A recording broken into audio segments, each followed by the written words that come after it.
3 hektar tanaman jagung berumur 15-75 hari masa tanam di Desa Tebin Ara, Kecamatan Tenom, Kabupaten Aceh Jaya saat ini mulai diserang hama ulat. Para petani mengalami kerugian yang cukup besar akan serangan hama tersebut.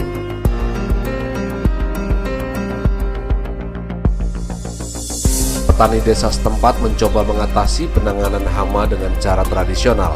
Bahkan mereka juga telah mencoba menggunakan berbagai obat insektisida yang dijual di pasar, namun belum ada yang berhasil. Petani berharap pihak BPP Kecamatan Tenom maupun pihak Dinas Pertanian Kabupaten agar dapat menyaksikan langsung hama ulat yang menyerang tanaman jagung milik petani di Desa Tebin Ara, karena saat ini pertanian jagung menjadi program unggulan selain pertanian padi dan lainnya di desa tersebut. Menanggapi keluhan para petani jagung di Desa Tebin Ara, Dinas Pertanian Kabupaten Aceh Jaya melalui bidang tanaman pangan dan hortikultura setempat langsung melihat kondisi tanaman jagung yang diserang hama ulat.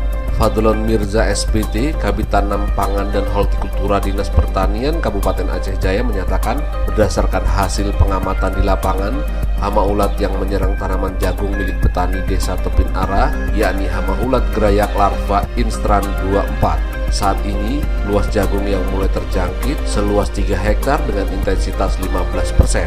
Menurut Fadlon Mirza, pihaknya juga telah menyerahkan obat insektisida dan hand sprayer untuk membantu penyemprotan hama ulat yang mulai menyerang tanaman jagung milik para petani. Dari hasil investigasi kita ke lapangan, tadi langsung kita turun ke lapangan dengan koordinator PHP, yaitu Pak Sapiljas.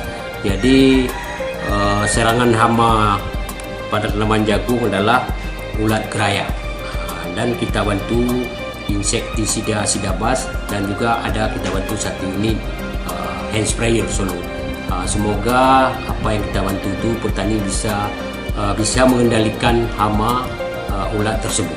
Apabila serangan ulat tersebut tidak kita antisipasi langsung, itu kemungkinan akan merambas kepada tanaman lain yang ada di sekitar yang terkena tersebut.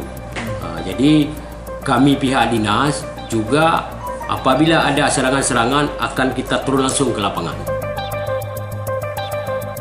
Musliadi Tenom, Tudistream TV Indonesia, Aceh Jaya Aceh melaporkan.